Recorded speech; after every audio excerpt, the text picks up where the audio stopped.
Yeah, thank you, Michael. Our first speaker today is John O'Regan. John is Director of Buildings and Places at AECOM Ireland.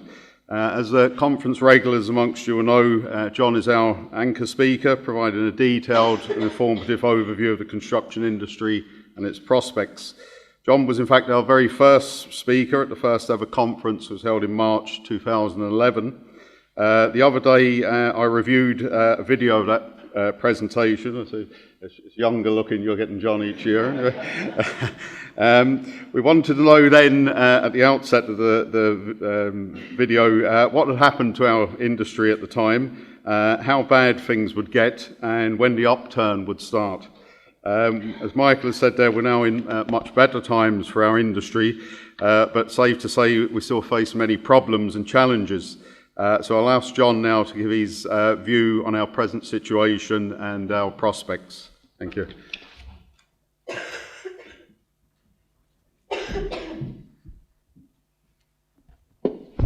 Morning, everybody. And thank you, Martin, for that. And thank you, GMIT, for hosting this conference again. I'm going to touch on a few things. I'm going to touch a little bit on our industry as we see it, some of the things that are going on in Galway at the moment, and some of the things that we foresee being important over the next coming years. We publish this document around this time every year. It's our annual review of the Irish construction industry. So there are copies outside if you want to get a copy, or if you want to be more sustainable, it's online at ireland.acom.com. So when Martin reminded me that it was 10 years since the start of this conference, I did ask him if he had any photos of the original one, and he managed to dig out this one. I think everybody except one is here again today, and I was hoping it would actually be a bit more embarrassing than this, but you're all still looking good, I have to say. And I also had a look at our annual review for the year. We've been publishing the annual review for 30-odd years. So in 2011, we had on the cover of it that fantastic piece of infrastructure, Dublin Airport Terminal 2. We were the QSs on it, so that was all very positive. But as Martin said, on the inner pages, the story was not so positive. It was, as you say, challenging times. The picture looks bleak. How bad will it get? And Martin, whose filing system is better than mine, also dug out one of my slides from 2011, and this is what one of the slides was like. So that just shows what Michael was saying about the change in the industry, how it went from peak output of around 35 plus billion, fell down to under 10 billion in 2011. So somebody reminded me what I was said to people at the time, to the students at the time, is don't worry, by the time you come out of college in 4 years' time, it'll all be fantastic again. And I'm not sure how confident I was at the time, but things were picking up as time went on. So this is the same graph for the last 10 years, the 10 years of this conference, from 2011 up to now, 2020. So you can see how 2011, 2012, we were kind of bumping along the bottom, but then from 2013 onwards, we have had 7 years of consistent growth, year-on-year growth in construction output. That's what this slide is showing. So yes, absolutely, a very positive time for the industry at the moment. I want to talk a little bit about some of the things that are going on in Galway at the moment, not just things that are under construction, but some of the things that are in planning, because there is a huge amount out there which all the students in this room over the years to come will hopefully contribute to delivering.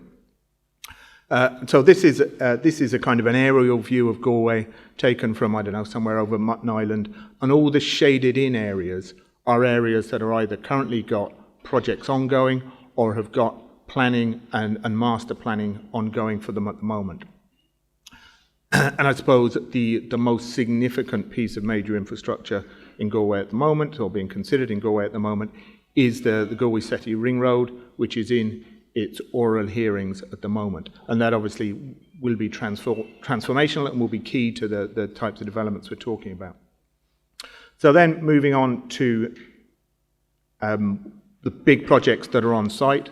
About this time last year when I spoke, The Crown site and Bonham were just kind of starting up, but now we have both of those in full flow. This is what the Crown site, which is just up the road, looked like 2 years ago, and this is what it'll look like in a couple of years' time when it's finished. And phase 1 of Bonham Quay is on site at the moment. So between those two developments alone, when they're completed, there's 600,000 square feet of offices under development. And in Crown, there's also 288 apartments and a 175-bed hotel. So that's stuff that's on site at the moment. But the amount of projects that are in planning is huge. So Galway Harbour, the planned extension of Galway Harbour to free up the inner dock and allow better harbour facilities is again in the planning process. And then master planning inside the inner harbour, so the area around the harbour that we all see when we're driving past on the dock road, that area is undergoing a detailed master plan at the moment, and that would be bring about a significant amount of development. Kent Station, master planning is the order of the day at the moment. Kent Station underway. Nuns Island area, the area around the university and the cathedral, that's being master planned by NUI Galway and Galway City Council. Similarly, some of the other city council sites, the Dyke Road, which is again being master planned by the Land Development Agency and the City Council, and then Sandy Road, just a little bit further out, but still within a kilometre and a half of Eyre Square, another major site that's being planned. So a huge amount of things under consideration, under development at the moment. So very positive story, growth, lots of projects coming down the line. When we look, as we do every year in our annual review, at the next couple of years ahead, we do forecasts. So we are forecasting continued growth in construction output. We're forecasting 10% growth in 2020, which will bring construction output to somewhere just over 25 billion. And the economic forecasts do continue, don't look that far ahead, but do continue to be positive for the next few years ahead. Viability and costs are very important for development. We look at tender prices, and we're forecasting tender price increases, an average tender price increase across the island of around 4.5%, 5% in Dublin, 3.5% regionally. So again, that's the kind of positive story looking forward, and this graph shows 2011 to 2020. But if you look at the last 20 years, it does show quite a different story. It shows, this goes from 2001 and the growth up to the peak in 2007, the very steep decline up to 2011, and then our consistent growth since then. So we do need to be very mindful that we are in a cyclical industry, and we are in a cyclical economy, and Ireland is an economy that is small and open and can be affected by international moves and domestic moves. So we do need to be mindful of that, and with the amount of stuff that's being planned in Galway, you have to kind of pause for a minute and say, well, look, there's a lot being planned there. And one thing that I think is really important and quite different to how we've had it before in Ireland is that there is this document, Project Ireland 2040, which is the government's planning framework for Ireland up until 2040. So there is a very clear, a very structured and a very strategic approach to planning over the next 20 years. So some of the headlines from that are 20% population growth. That's 1 million population growth up to 2040. 75% of that outside Dublin, so an increased regional focus, and a focus on cities, 50% of it being in the 5 cities of Galway, Limerick, Cork, Waterford, and Dublin. So you say, okay, well, that sounds good. 1 million sounds like an awful lot of people. How achievable is that? But if you actually look at the census from 1996 to 2016, we had 1 million growth in population in that period. And that growth occurred in a less structured and a less managed planning framework. So that growth probably is realistic. That plan is not just national, there are regional plans, so there's a Galway Metropolitan Area Strategic Plan and plans for the other key towns in the west and the northwest region. So what's planned for Galway? So what's planned for Galway is a 55% increase in population in that period. So in the 2016 census, population of Galway city was around 80,000, and what is planned is 124,000 by 2040. So that's a 55% increase. So again, looking at what happened from in the 20 years up to 2016, there was a 34% increase then. So there was a sizable increase then, not 55%. But this map shows the metropolitan area. So it is bigger than the city. So this is Galway Bay, and the city is kind of around here, and then Barna, Oranmore, Clare Galway, Moycullen. So that's the metropolitan area. So if you look at this population growth in the Galway metropolitan area, what does that mean year on year? So it means a population growth of around 1,800 per year. So you try and translate that into new households, that's perhaps 650 households, and therefore 650 new homes needed every year between now and 2040, given that we've got a bit of catching up to do. So again, how realistic is that? So if you look at the statistics that are out there, these are the latest statistics on housing units or residential units. So in 2019, there were 252 units completed. This is in the city, so it's more in the metropolitan area. But if you look at the commencement notices that go into the council, it's 494. So we are seeing more starting every year. So is that population growth realistic? Are we getting there towards delivering the number of units that we need? Probably not at the moment. Probably need to. There's such a backlog. There's a lot more needed. But it does give a certain degree of confidence in the plans for development and the number of schemes that are in planning at the moment. So that's talking about looking forward to the future, towards 2040. As part of our annual review, we do a survey every year, and we did a survey of 250 people in the Irish construction industry. And one thing that came out this year, more than any other year, was the focus on climate change and addressing climate change. And you say, well, why was it so much this year? I think it is just the increase, not just our industry, it's everybody's awareness. It's Greta Thunberg, it's the climate crisis, it's Extinction Rebellion. All those things are making us much more aware of what's going on. So I thought it was interesting that over 60% of people in our industry felt that addressing climate change was critical to the future of their business. And I think the important word there for me is critical. It's not important or significant, but people are now recognizing that it is critical for their businesses. So I'm a QS by background, so I have to bring it all down to dates and figures and things like that.